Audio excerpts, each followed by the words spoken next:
suis très content de recevoir Anna Finkielkraut. Pour une raison simple, c'est que je vous aime beaucoup. C'est gentil. J'aime bien vous écouter, mais je vous comprends pas toujours. Ah oui, parce que... non, ça vole haut, hein. C'était pas dans ce sens-là, je vous remercie. Non, c'était plus parfois, je dis, au contraire, je trouve que parfois ça vole bas. Bon, alors je dégage. Non, restez. Mais parfois je me dis, mais pourquoi il a dit ça? Pourquoi il a dit ça? Oh, mais en revanche... Vous n'allez pas m'emmerder encore sur Olivier Duhamel. Hein. Pas du tout, je vais vous proposer... Mais je veux bien en parler une seconde. Hein. Je vais vous proposer... Je vais être très général, mais je veux bien en parler une seconde. Je vais vous proposer un exercice assez particulier. Parce que je vous ai appelé avant-hier, j'ai lu une interview dans Le Point que j'ai trouvée formidable.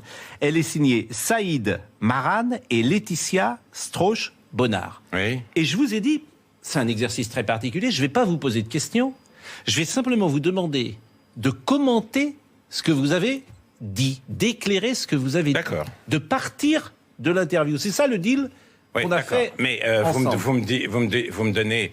Vous dites, je me faites pas résumer de tête, vous me lancez sur je vais vous lire précisément. D'accord. J'ai un peu travaillé. J'espère bien. Ça m'arrive. Bon.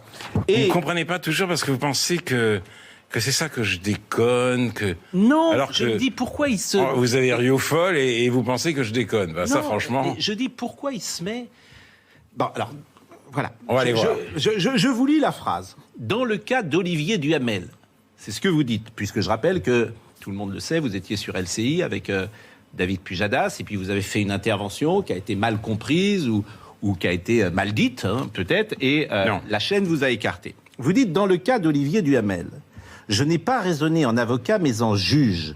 J'ai opposé à l'impatience de la justice populaire les distinctions et les scrupules du droit.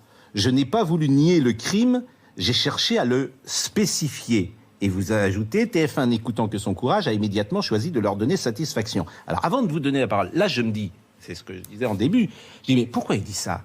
Là il n'y a pas de place pour la nuance. C'est qu'Olivier Duhamel a une relation avec son beau-fils, qui est un jeune adolescent, et c'est criminel, c'est pas horrible, donc il n'y a pas de place. Donc pourquoi cherche-t-il à nuancer?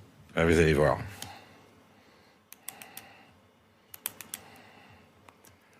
C'est ça ma question.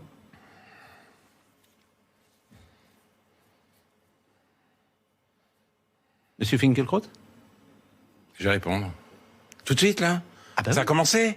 Ben oui, ça a commencé. L'émission a commencé? On est à l'antenne depuis 5 minutes. Mais, excusez-moi, je ne savais pas que l'émission avait commencé.